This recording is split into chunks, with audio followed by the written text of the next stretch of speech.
See, I got a package from you. Thank you so much. Really appreciate you. I was trying to find the way to get back at you. I'm not wearing a hat.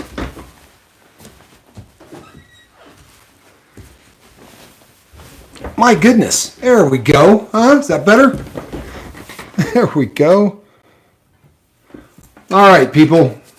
Give me a moment because we're going old school, and I'm going to tell you why here in a moment. There's a pinch of news concerning that, and it is not the best of news. But like we were talking about last night, the world will throw you some curveballs, and sometimes you're on the way up, and sometimes you're on the way down, and that's part of life. And currently, my partner is dealing with a death of somebody that was very close to him. And I don't feel right giving you all the details of this. It is not a family member, but it is as close to a family member as you could be and not be a family member. So that's what I will tell you. And when Mark comes back, which hopefully will be soon, although we're going to give him as much time as he needs, a lot of that is not just for him, but for the people very close to him who are dealing with this. Mark is sort of the rock in these people's lives right now. He's really the not just the support system, but the only support system right now in these people's lives. So thoughts and prayers going out to Mark and to the family of his friend. And he'll give you all the details when he comes here, because that's something that ought to come out of his mouth. But yeah, it's a difficult thing, and I know what he's going through. You know, as I told you yesterday, my family just lost somebody really close to us as well. So let's see who we got on here, people. We're going to do the hello thing. We'll do it right. Let's see. Stacy, I said hello to. Thanks again, Stacy. Lord Kiss Freak, good to see you, my brother. Cindy Lou Lamb. How about that? Good to see you, Cindy Lou. Flaming Jackson. We got Cemetery 76. I am glad you are here. Let's see, who else have we got? Flaming Jackson on day 61. We've got Miss V, Arizona Raven. Got the whole crew. Lady Fiona Crispin is in the house. Hope you're feeling good, Lady Crispin. Hope the head is doing okay. The Harbinger. Congratulations, George Floyd, on your 18 months of sobriety. Bad form, honestly. A George Floyd joke? Come on, man. That's bad form. Leisure Beast, good to see you. Kathy Pacina, good to see you. If you have a wrench and you see somebody make a George Floyd joke, feel free to wrench them. That's not funny, people. Come on. Honestly. That's the best you got to do with your time. Normally I don't even call out things like that, but that's absolutely reprehensible. Hope you're proud of yourself. Honestly. Hope you're proud of yourself, because that's beautiful. That's good stuff. Loser. Absolute loser. 40-foot garbage man. Good to see you. That's all we're going to say about that. People, guess what? Since I'm doing this old school, we're going to do the rule thing. No politics. We're not going to do it. We're not going to talk about religion. My God's not better than your God. We're not going to do this is why you're not getting into heaven, any of that stuff. Although if that Harbinger cat's getting into heaven, that's probably not a good thing. I'm kidding. But it's okay to say I'm praying for you or any of those things. That's all good.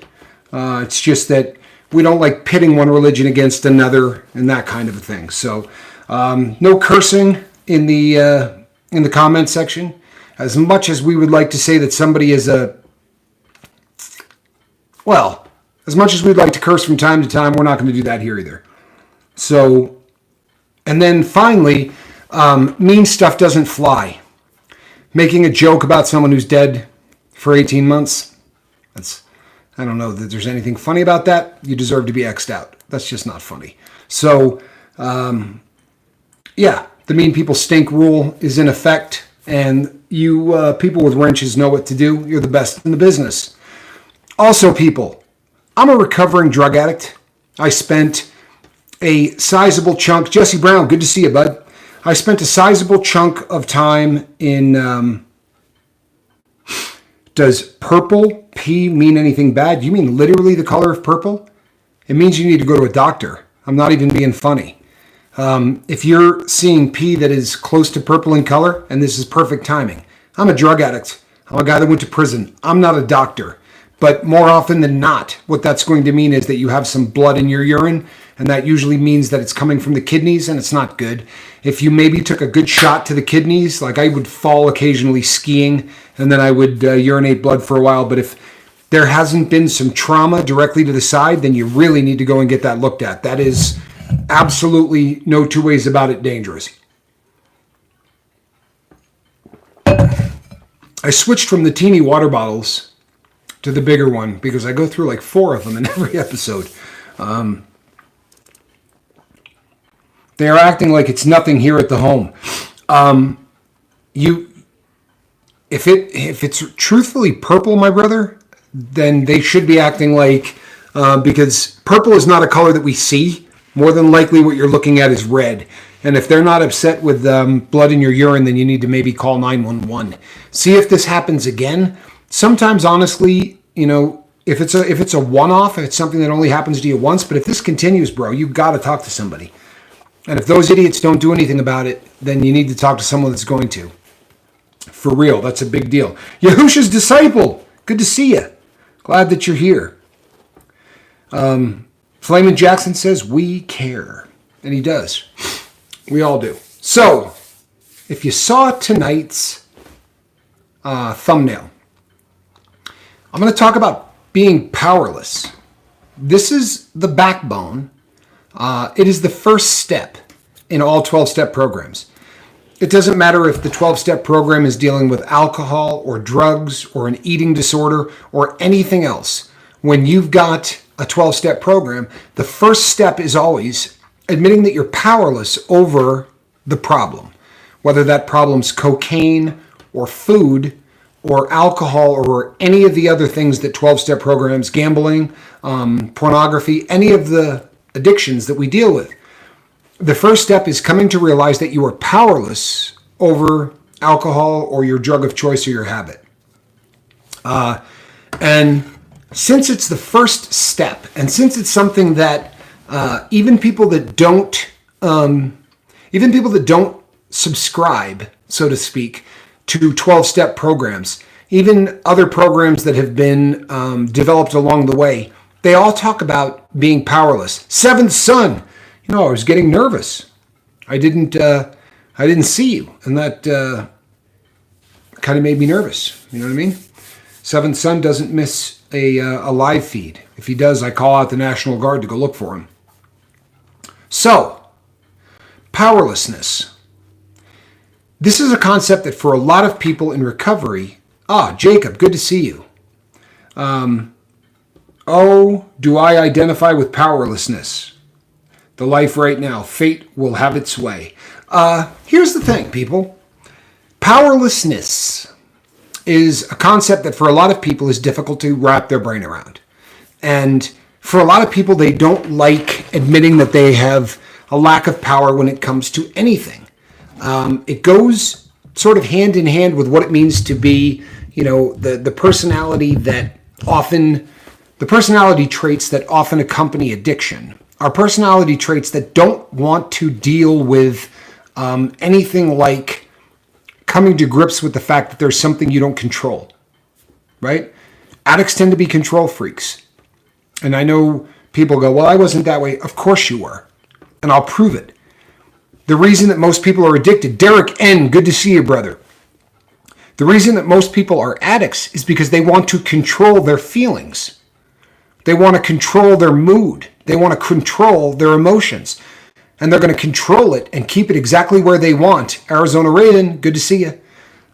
Arizona Raven, you're leaving to go get ice cream? Okay, I can see that. No, that's good. I was going to yell at you, but that's ice cream. I can see that. But they're control freaks. We all are. We want to control every aspect of our life, and we do it through chemicals, or we do it through alcohol, or we do it through whatever. But so for a lot of people, it's difficult to come to grips with the concept of being powerlessness, of being powerless. And I think that the verbiage sometimes becomes a stumbling block. So I kind of want to paint this in a different light. Truthfully, what we're talking about is a lack of control, right?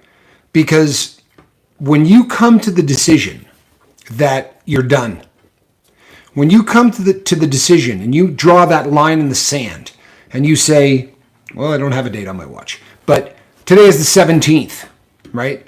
And from this point forward, I'm done. There's not going to be any more drinking. I am done. From that moment forward, you gain power. Honestly, the ability to say, I don't have control over a substance, that is power. I have a problem again, and this really boils down to, again, verbiage. But I believe that knowledge is power. I believe that often in our lives, all of the power in everything that we do comes from the ability to be self-aware and the knowledge that it takes moving forward. So, 2 steps ahead, Lord Chris Snow Angel, Hulk smashed. I like it. So when you come to the realization that you can't control your drug of choice, that your drug of choice is controlling you, for the first time for a lot of people in a very, very long time, you got power back. You have been restored to power. I hope you understand the distinction that I'm trying to make, because I think it's important. I honestly do.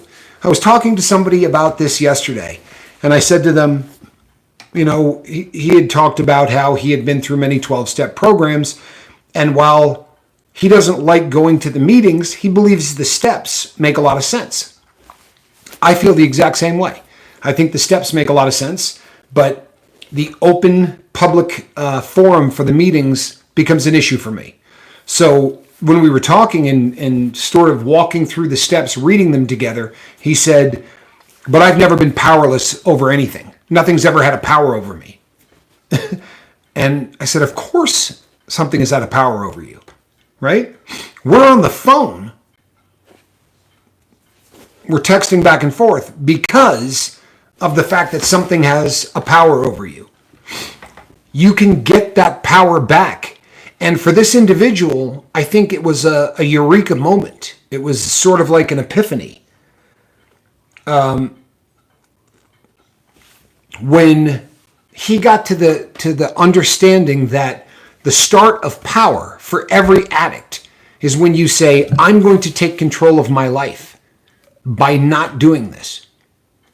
I have said this cliche, I don't know how many times, and between now and the time we stop talking to one another and I stop doing these live feeds, I'm going to say it 1,000,000 times. I really am, because it just makes so much sense. But the only way to win a fist fight with alcohol or with heroin or with anything else is to not get into a fist fight with those substances. You have control over what you consume. You have the power to allow your brain and body to snap back to normal and healthy. Absolutely. But that power begins with the knowledge that you're not able to control drinking, drugging, whatever it is you were doing. Until you come to the conclusion that this is something that's out of hand for you, you really are powerless. And you can tell me if you disagree with this, feel free to tell me. But I am of the firm belief that power comes from self-awareness. And when you can say, I can't stop this. On my own, I have not been able to get this under control. Like that. That's when power is restored. When you don't have the self-awareness, and when you believe, I'm just going to cut back. Instead of drinking 6 of these a day, I'm going to drink 3 of these a day. Instead of doing 1 gram a day, I'm going to do a 0.5 gram a day. When you start playing that kind of mental gymnastics, and you start to believe that there is a way that you can control this stuff, it owns you. You are powerless. You are owned by your substance of choice. When that stops, and when you get control, is when you admit that to avoid an addiction is also power over what you allow in your life. No question. No question. And it is the ultimate power. For individuals who have managed to avoid addiction their entire life, they have a power over all of that. For most of us here on the boat, I'm sorry, people, I'm really stuffed up. For most of us here on the boat, though, we got beyond that. We have tried to get into fistfights with our substance of choice. We have tried for years unsuccessfully to fight something that we can't win, right? In a fist fight, we're going to lose. The way that we win the fight is to turn and walk away. It is literally to leave your substance of choice, your habit of choice, whatever the case may be, to leave it in the rearview mirror and say, I'm never going back there again. That's where the power starts.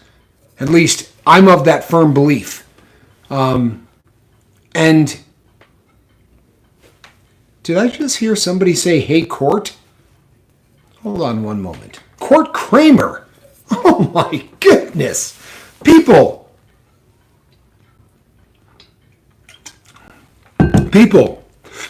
Mr. Court Kramer is a friend of mine from what seems like a very long time ago. Court, it's great to see you. I'm honored that you have chosen to join us here on the lifeboat. Court is a personal trainer who I believe lives in Florida. Am I wrong on that, Court? If not, he's definitely living in someplace warm. That is my memory. And Court is a great guy. He's one of the first people that I really hit it off with in social media. And it was a love of wristwatches that got us talking with one another. But Court is just a great guy, and I'm honored that you have chosen to join us here, Court. I really am. Today we're talking about powerlessness and how that is a stumbling block to a lot of people. Yes, warm in Florida. And it is good to see you too, my friend. It really is. Honestly, that's awesome. I'm so glad that you're here. So for a lot of people, this whole concept of powerlessness is a stumbling block. And as is the case, so often, it's a beautiful watch. Thank you. That is a new watch. Very small, but I really dig it. It's about 85 years old. It's something I just picked up. But I'll tell you about that later. So oftentimes we get hung up on verbiage in this whole process of recovery. And we've seen it so many times on the lifeboat. There are people who will argue until the end of time whether or not addiction is a disease. Who cares? Again, who cares? We get caught up on the minutia and the stupid verbiage. I'm not powerless over anything. Okay. Are you out of control? Would it feel better if you said it that way? How about your ability to drink socially has become an issue? Does that work? People, we get so hung up on how things are worded that it gets in the way of our success. It gets in the way of our sobriety. And it gets in the way of the decisions that it takes that you have to make, especially in the beginning. I can't tell you how, I don't know if frustrating is the right word, especially in case this person pops on and hears me say this. Because people, I'll work with anybody. If you want to get sober, man, I'm your guy. I will talk to you. And again, I tend to talk with the fingers. I don't do a lot on the telephone anymore. It's safer. But I will work with anyone that wants to get sober. I will work with anyone that wants to get their drinking or drugging under control. And I don't badmouth the drug. I don't badmouth the drinking, right, or the substance, because honestly, I don't care. What I care about is disease or not, it is a problem needing to be solved. If it hurts you or your relationships, beautifully said. Again, who cares? Let's not get hung up on any of the minutia. Brandon, great to see you, bud. Really happy you're here. Brandon, fighting the good fight. So let's not get hung up on this powerlessness thing. Let's not get hung up on it. It's the first damn step in the 12 steps. If this is something you get hung up on, You're not getting to 2, 3, 4, 5, 6, 7, 8, 9, 10, and 11, and 12. If you can't get by the first one, people, the purists in recovery will tell you whatever you do, you don't mess with it. Those 12 steps are perfect. It's like the spoken word of God to a lot of people in recovery, and they believe that you follow that to the letter of the law. I sure didn't. I wrote my own. I have an 8-step plan, and you've heard me talk about it. Mine's 8 steps. And for me, I don't get hung up on the word powerless. But if you do, throw it out. How about drinking's starting to mess up my life? There you are.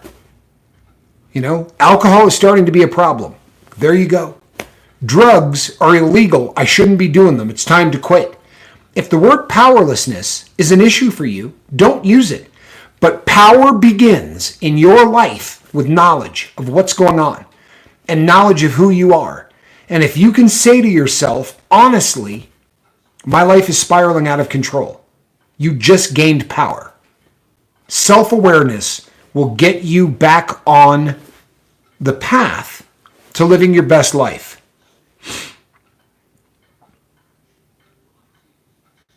I'm sorry. Anyone want to know what Flaming and I saw? Rewatch later at 1:21:1:25. Something flies past Tommy to the right.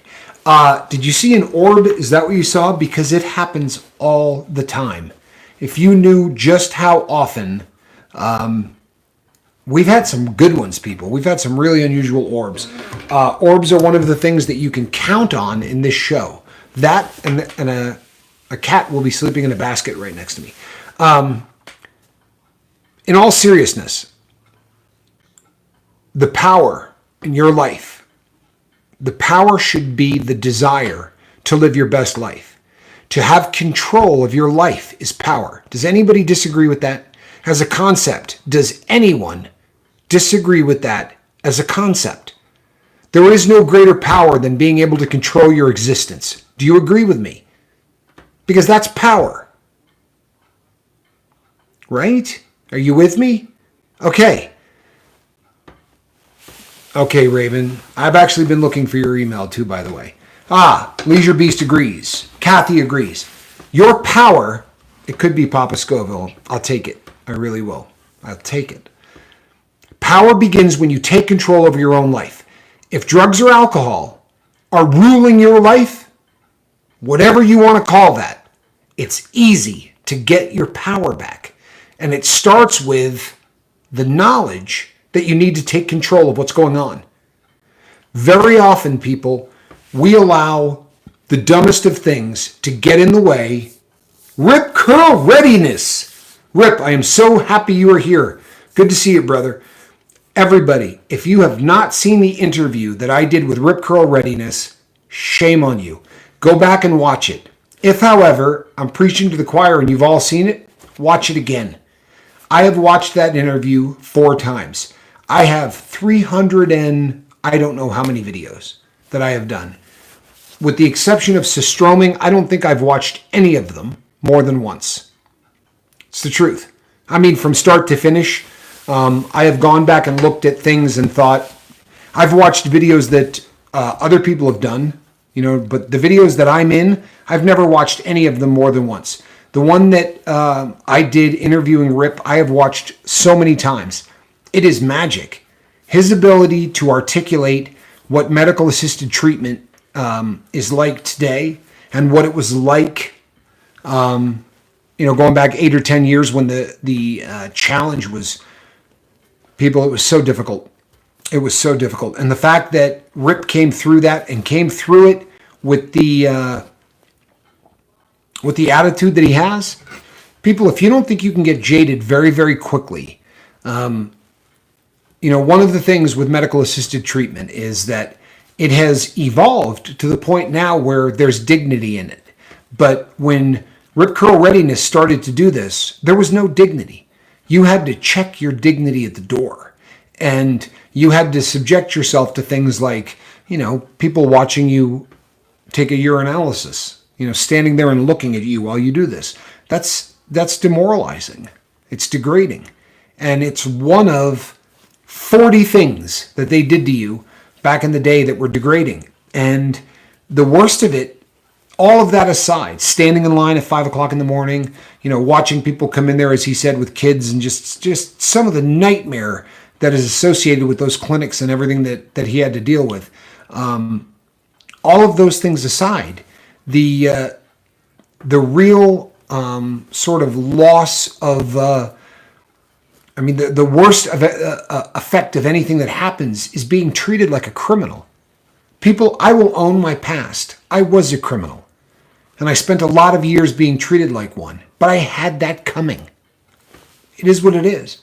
You know what I mean? If you break the law, you deal with the consequences of breaking the law. If you get convicted of a crime, you deal with the consequences of getting convicted of a crime. But for people like Rip, who didn't break the law, honestly, that man did nothing illegal. He was taking the drugs the way they were prescribed. He wasn't breaking one rule, yet he was treated like a convicted felon. He was treated like a fifth-class citizen. People, I'm here to tell you today, thank God, it's nothing like that. It isn't. It's nothing like that. I picked up my prescription for my medical-assisted treatment today, and it was, the way I was treated at the pharmacy, I could have been picking up insulin. I could have been picking up amlodipine. I could have been picking up any other medication. I was treated like anybody else would be. And I remember a day where that wasn't the case. The doctor that I deal with is a absolute gentleman, and we're making headway, people. Honestly, in this war on drugs, we're making headway. And the interview that I did with Rip is such a beautiful example of that. It's such a great dichotomy of what it was and what it is. And here's one guy that basically encapsulates all of that. So watch it, share it. We've gotten a lot of views on it, which is awesome because it really is good for the channel. And Rip, if you're listening, I know that people pop in and out, and that's fine. But if by some chance you're listening, I just want you to know, because this is the kind of stuff that you feel like the Grinch and your heart grows 40 times. I had a person reach out to me and say, I've been on heroin for 6 years. I watched the interview you did the other day on medical assisted treatment with that guy Rip Curl. And he's not there yet. He's not. But we planted a pretty good seed, and the way that you described how everything works, the questions that this guy asked me were nuts and bolts questions. It was nothing that, you gave him such a picture that normally I get these questions about, what is Suboxone like, and, how am I going to feel, and this and that. These were, if I decide to go with one of these clinics, when can I expect to get started? How long is it going to take? This was a person whose mind was already in the process of recovery. And, when we were doing the interview, Rip Curl said, there are people for whom this is going to be the first time they hear about any of this. This is going to be the first time they know about me. And that's throwing it out there, people. That's putting yourself out in a way that most people don't. And when I thanked him for it, he said, if it helps one person, well, then I'm willing to do this. It already has, Rip. It already has. There is a person that is in the process right now. I hooked him up with the same service that I'm going through. And whether or not he pulls the trigger, we're going to have to wait and see. But that seed's been planted. And what I have found so often, people, is that oftentimes we talk to somebody and that seed starts to germinate. And it might be 2 weeks later. It might be 3 weeks later. It might be a month later. In some cases, it might be 3 months later. But eventually, that's going to take root. And when it does, we're really going to get, we're going to get the payout for that interview. And I'm so proud of you. I am thankful for you and the fact that you so strongly came through, Rip. Well said, Stacy Michaels. I feel the exact same way. Great interview. Here's the other thing, Rip. I've had 3 people who have been in recovery for a while who said, I'm I'd like to tell my story. And that's huge, people. That's huge. To come on and do this is nerve-wracking. To do it live, it's one thing to shoot a video. But for an individual to come on here, and I don't mean me, I do this every day, and you get quite used to it. But to take someone who's never talked about their past and say, I'd like to ask you a couple of questions about your past, and tell the whole world, and do it live, that's a difficult thing. And I have unbelievable amounts of respect for anybody that steps up to the plate and does that. M. Hunt says, thank you for all of your prayers, Captain and crew. I love you all. We're still praying for you and for the family, for that unfortunate situation, M. Hunt. But I'm glad you're here, brother. Honestly, I mean this from the bottom of my heart. I've told you people before, I can see this stuff up here. When I look directly at the camera, I can see comments, usually too fast to read them. But when I see a name, there are names that just always warm my heart because I know that these people, they need our thoughts and prayers, and they're fighting, a fight that isn't easy. And I can't tell you what it does for me when I look out and see these people's names. Really, I can't. It means so much to me. So I'm glad that you're here, brother. I really am. I felt so much better over the last 2 months. I'm going to make it. How good is that, man?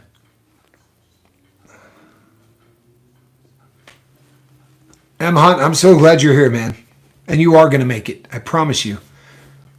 I promise you.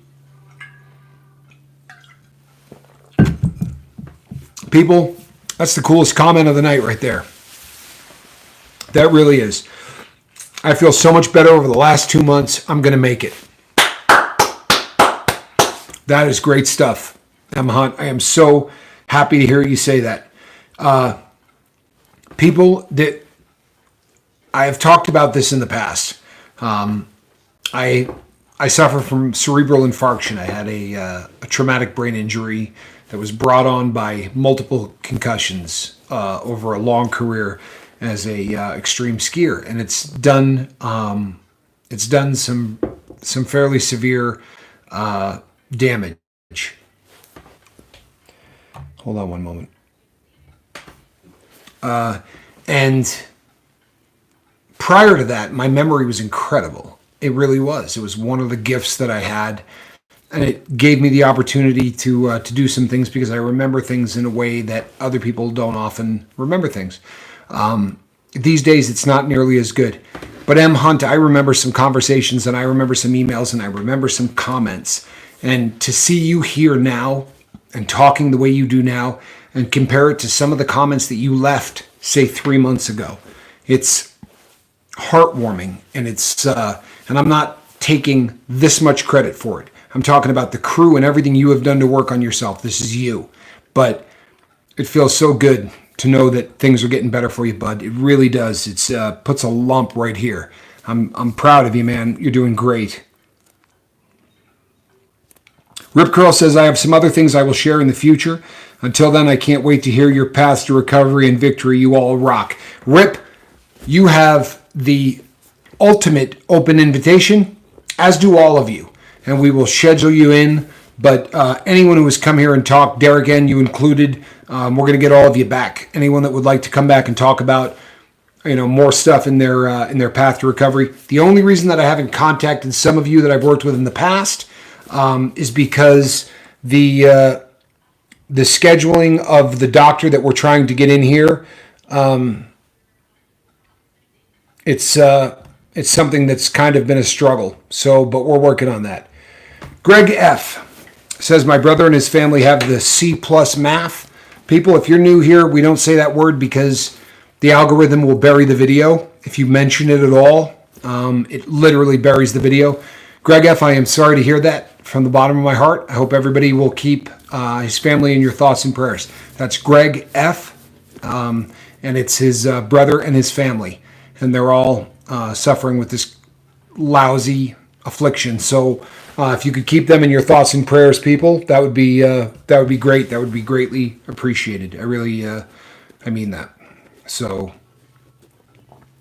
but as I was saying, we are scheduling some stuff going forward.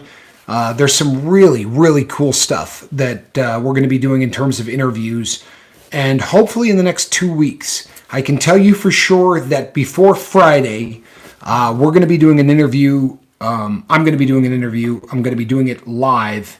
And it's going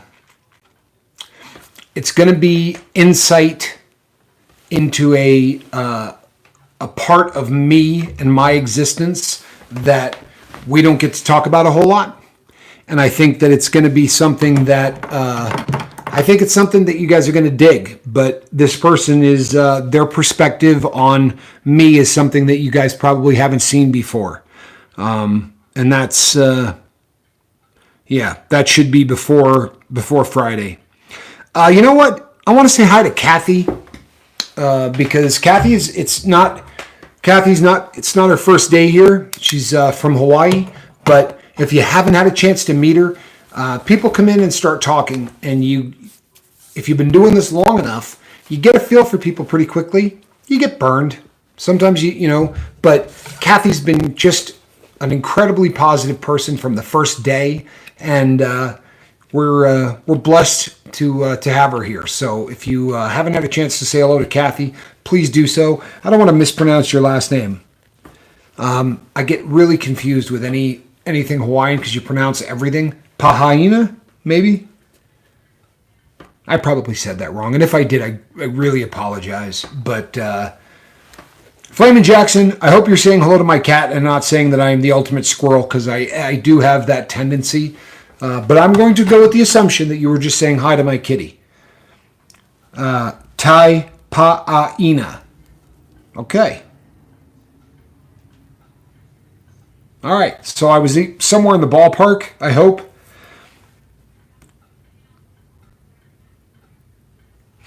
And Lady Fiona Crispin says, her account is beautiful. Go subscribe. You know what, people? Give it a look.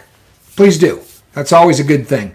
We're a family, and when the family gets bigger, that's always a good thing. Miss Honeybee, good to see you. I don't think I said hello to you today. I'm glad that you're here. You know Rip Curl, Kathy. That's great. So the family just gets bigger. That's good stuff. It really is. People, I know that very often the things that we talk about, or the things that I talk about, get far afield. You know what I mean? We start here, and then we have to bang a big right or left hand turn because of the audience. When I start to talk to the people in the crew, a lot of times things change. That's the way it's supposed to be. It really is. Cemetery said, Saturday I felt bad for about 4 hours. My head I fell asleep for a bit. Just some things I'm still dealing with. Cemetery, the fact that you keep coming back is huge, and it means a lot to me, because from the things that you've said in the group and things that you've talked about, I know this isn't in your wheelhouse, right? This is not something that you're super comfortable with. Normally, you're more apt to go and do these things on your own. I'm really glad you're here, brother. I mean that honestly, from the bottom of my heart. I'm really, really glad that you're here.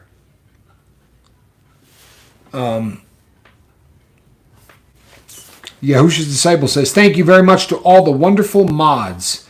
I apologize for not saying that often enough. Jacob is going to go get Andrea. Do give her our best, Jacob, please. You all know who he's talking about. Andrea's great. She's our one of our crew members and a great artist and just a really nice person. Everybody needs to make sure they ground every day and connect to the planet so they're on the same frequency. It helps with anxiety a lot. I am all for anything that helps with anxiety a lot. Rip Curl says, Cemetery 76, I am so happy you are here. I think we all are, honestly. Anytime somebody is open and honest about who they are, again, sort of bringing this all the way back. Self-awareness is the start of power. Taking the power back in your life is self-awareness. And when, I'm sorry, one sec. Yes, Rip and Mark, I was frustrated and went for a walk. I call, see where I walk. I love green. Green is a good thing. But bringing it all back here, self-awareness. Cemetery, to yesterday when you said, I believe it was yesterday's live feed when you said, this is something I do on my own. I'm not somebody that really feels comfortable in in working my problems through any kind of a social kind of a deal, like group therapy or anything else. The fact that you're doing that anyway, the fact that you're stepping outside of your comfort zone means a lot. It really does, and I think it's something that it's the start of power, brother, and I'm proud of you. I know a lot of people are. Jesse Brown says, where is Niall? You know what? I will reach out to Niall again today. Niall has an not unusual. He has a unique way of dealing and coping. And I'm also, there's a couple of people. And folks, whenever you don't see somebody in group, reach out to them. Reach out to them. I don't believe that we've heard from Joanna in a few days either. So if you could just reach out and let these people know that we're thinking about them, that would mean a lot. I miss being able to put my feet in dirt and hug a tree. Not being able to walk has me nutty and getting nuttier. You know what? Leisure, I feel your pain. On October the 7th, 2015, I had a stroke.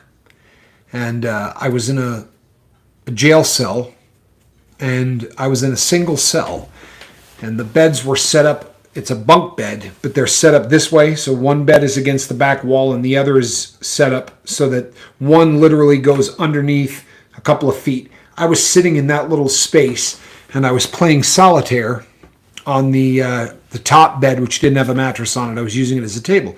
And I'm sitting there and I'm playing solitaire, and I was in the process of winning.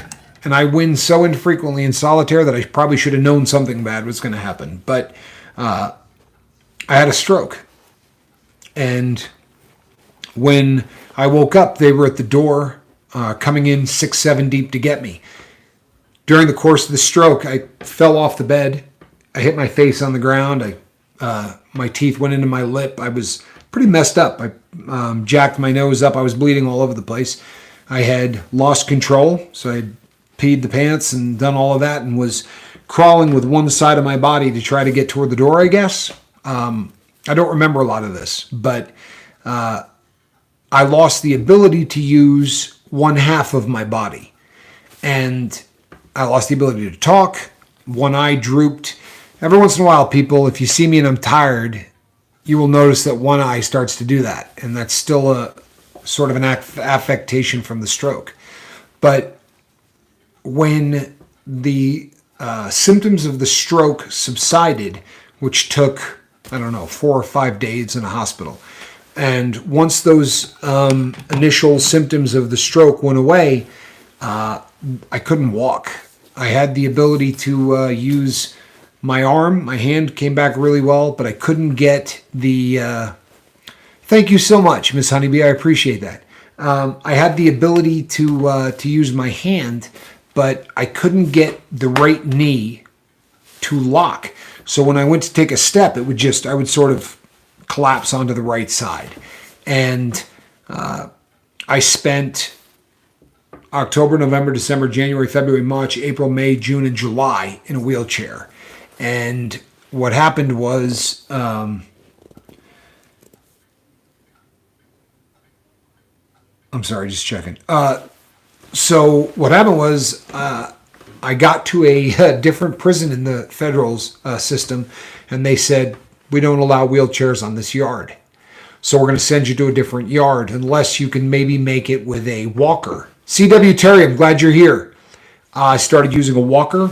That walker went to a cane.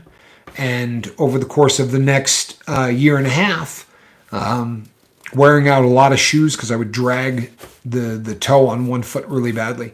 But over the course of the next year and a half, I learned to walk. But I remember Rip. I remember being in a chair, and it was a very difficult time. You really, I don't know.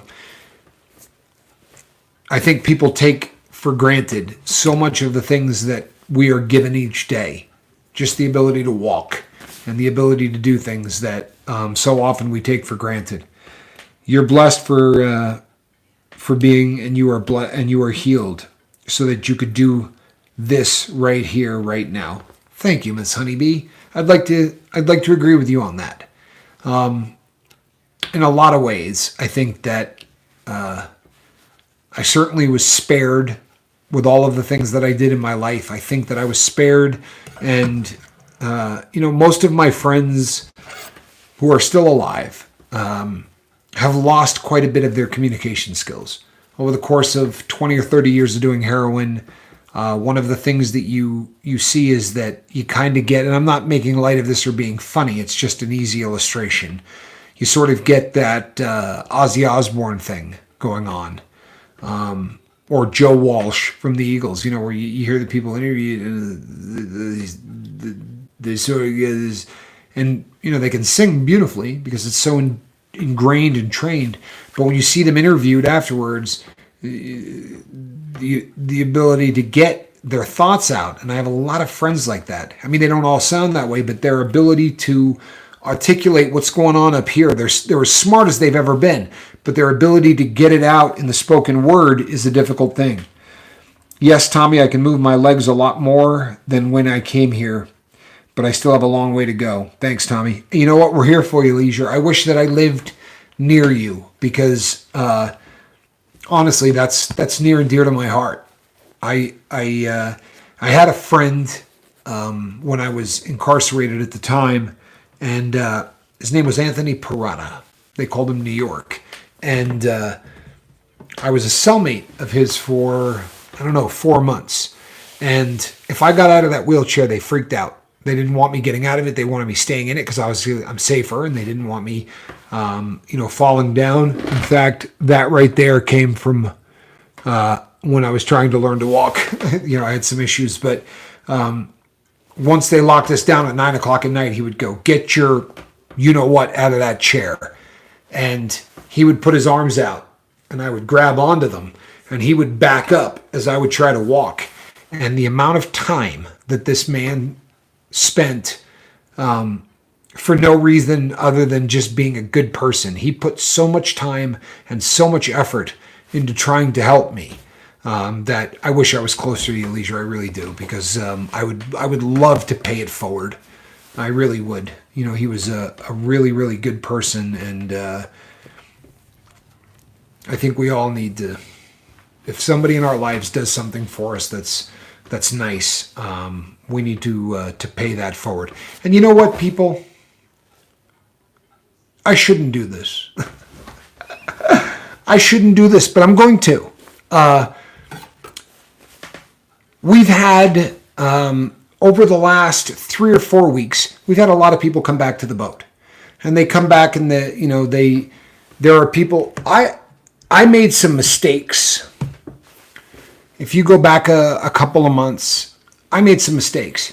There was a person that left the boat, and prior to leaving the boat, this individual accused 3 people, 2 very specifically to me, reached out to me and a few other people, and made some really ugly accusations about their interactions with these people.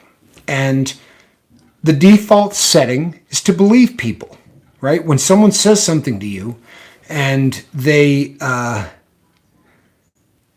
when they say something that's unusual, or they say something that's accusatory, you end up thinking about, and you want to believe the person. And what ended up happening is that I believed these people. And in doing so, I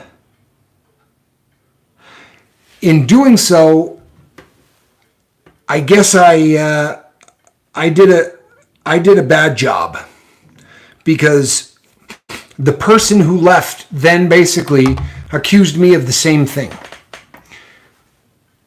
I don't want to apologize to these people personally, because I don't want to put them on blast for everybody here on the boat. But I will tell you this, in the future, I'm going to be more circumspect. I really am. As much as you want to believe people when they say things, I think you got to guard yourself. And there are people here tonight that I haven't seen in a while who were accused by this person of doing things. And if you're here and I haven't talked to you in a very long time, maybe that was one of the reasons that I didn't talk to you, is because this person said some stuff, and now I really doubt what this person said. And I'll reach out to you individually and let you know. But there are people who are going to do everything within their power to drag the boat down. That's just the nature of the beast. And I love the fact that we keep our head above water for the most part, and that everybody here truthfully loves one another. It's something that makes us unique. It really is something that makes us unique. And for that, I have nothing but respect for everybody on this boat. Hold on one moment. I just got a text. And this one is an important one, people.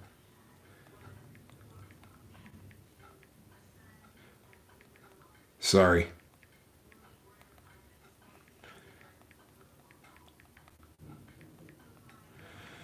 How's this for unprofessional? Sorry. But it's the nature of what I do.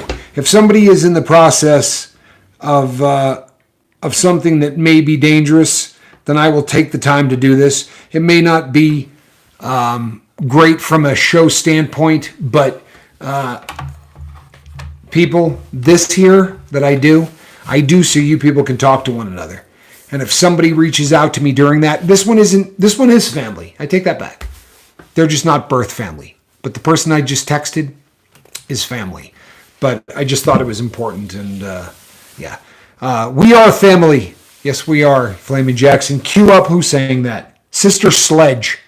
Huh? How's that one? Wasn't that Sister Sledge? We are family. I'm not going to burst into full song, but I'm tempted. It's a pretty good tune, honestly. Pretty good tune. People, before I wrap this up, because we are getting closer to that time of the day. So before I wrap this up, I want everybody to sort of get a handle on this, because I think, we get far afield. We talk to the people who need, if you need something and you put up a comment, I'm always going to answer it. And it kind of gets us off of the beaten path. But I want everybody to understand, if you get hung up on verbiage, stop it. Stop it. Worry about if this is a disease, if this isn't a disease, if I'm powerless, if I'm not. Drugs are ruining your life. Alcohol is ruining your life. Gambling, pornography, whatever it is, overeating, your habit is out of control. However you want to word it, you can call it whatever you want. But self-awareness is the start of gaining back power. You don't like being powerlessness? You don't like being powerless? You don't like the feeling of powerlessness? Then stop it.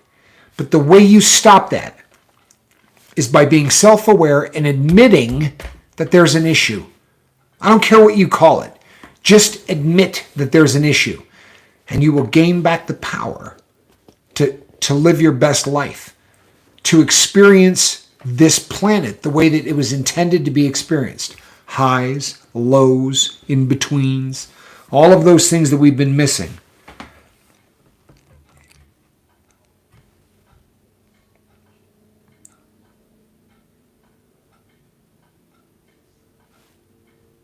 Sorry. Good for you, Kathy. That's honestly, I love that. Flaming Jackson, that was the 21 or 51 squirrel salute. People, cat in a basket. This kitty cat is so well behaved that I should just do a live feed and never get off of it. You know what I mean? Because when Kathy, good stuff. Honestly, that's heroic. It really is. That's heroic. People, if you didn't catch that story, she saved somebody in the act. of something really horrendous happening.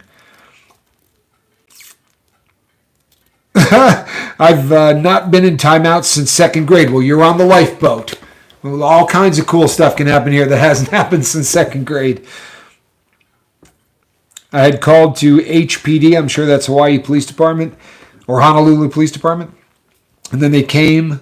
My bat was put away. She needed a ride. I took her down to the mountain. HPD was happy.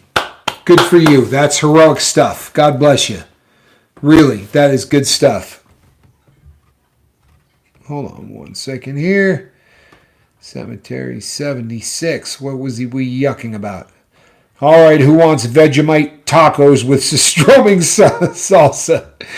You know what? You're lucky I love you. Because bringing up Sistroming salsa, that'd get a person put in timeout right there. People, if you haven't tried Sistroming, if you haven't had the opportunity to enjoy the delicacy that is Sistroming, fermenting fish, fermenting in its own waste, I'm going to recommend that you don't.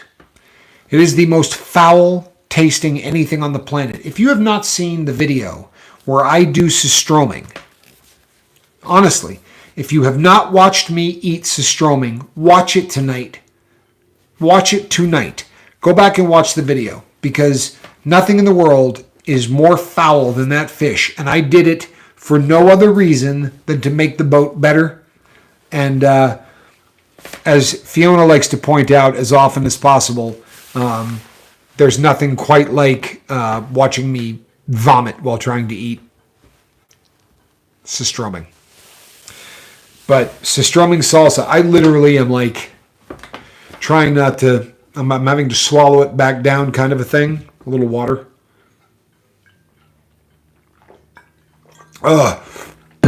Sistroming.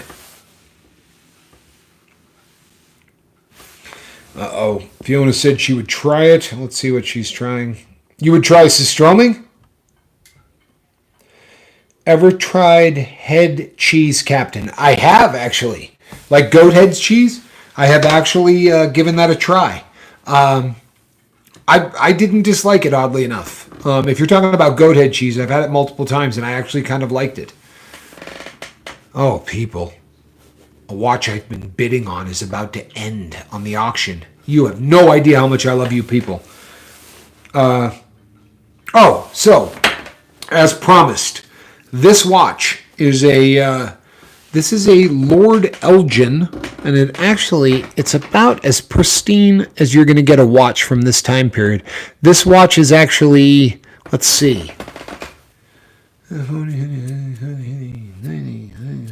It's 86 years old, this watch. It is in absolutely amazing shape for 86 years. I have people remember when I talked about how it is possible to trade one ugly addiction for something that's way better?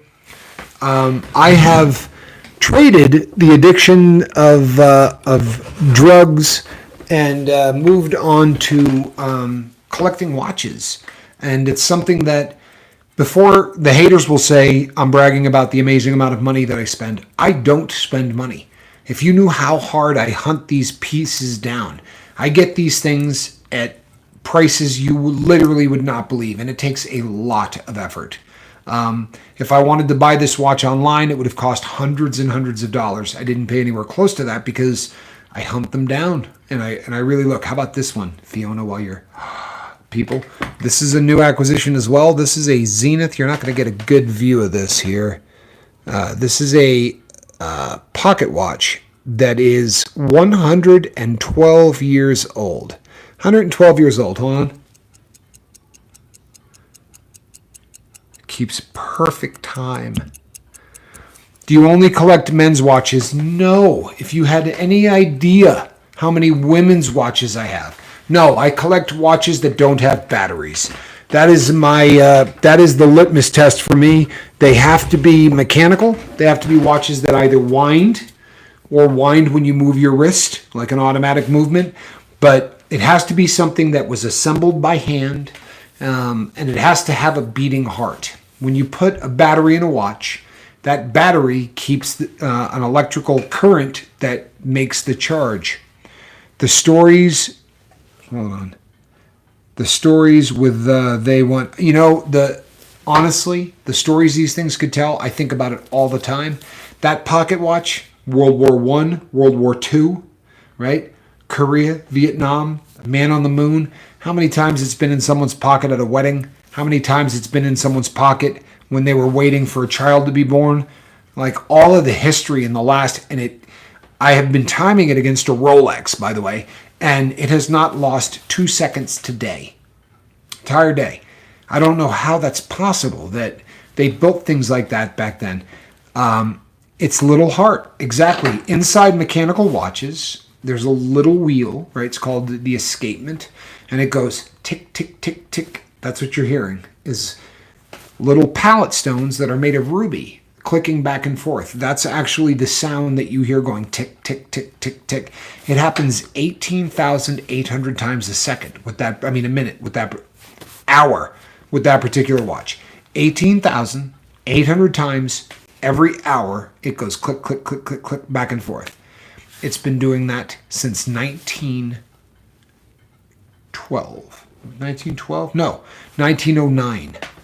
The watch was made in 1909. So since 1909, it's been doing that. And it continues to run. And for rubies, yes, the jewels in that are rubies. The pallet stones are rubies. The caps are rubies. There's a lot of rubies in there. These days, street lights turn off and on from a bad bulb. By the way, for those of you who recommended that I go and watch the video about the particular street that they were talking about in Philadelphia, I did that. It's heartbreaking. It's heart-wrenching that that's where we're at in this country with everything going on. To see what is happening in our country is heartbreaking, but it's the reality. The one outside my house, Cemetery 76, flips off every time I walk under it. You know something? I had a friend named Walt, very, very good friend of mine, and we noticed together that street lights tended to go off when the two of us were together. And it happens so often. Every time I look at a street light, it goes off. It makes me think I'm crazy. Tommy, it's eye-opening. I know. It's. Here's the thing. My eyes were open before I watched that video because I'm such a part of this whole subject matter. It's something that I focus on so much. But it's heartbreaking. It's heartbreaking. And you know what the takeaway from that was for me? I don't want to see the real bad stuff. I get it. I don't blame you. And I wouldn't recommend anybody go over who doesn't want to see it. I wouldn't put that on anybody. But because this really is the focus of my life, I went and watched. And the takeaway for me was the government's not going to do it. The police aren't going to do it. The FBI is not going to do it. The DEA isn't going to do it. Nobody is going to do it. If we're going to win this, it's going to be us. It's going to be the boat. It's going to be people like the boat. If we're going to make a dent in this freaking war on drugs, it's going to be us that does it. That's it. My grandpa would kill for those kind of watches. Supposedly had too much electricity in his body. I'll be damned. I will not wear a watch that has a battery in it. I'd rather go back to prison. Sorry. Really, really, I'm not a big fan of batteried watches. Let me see here.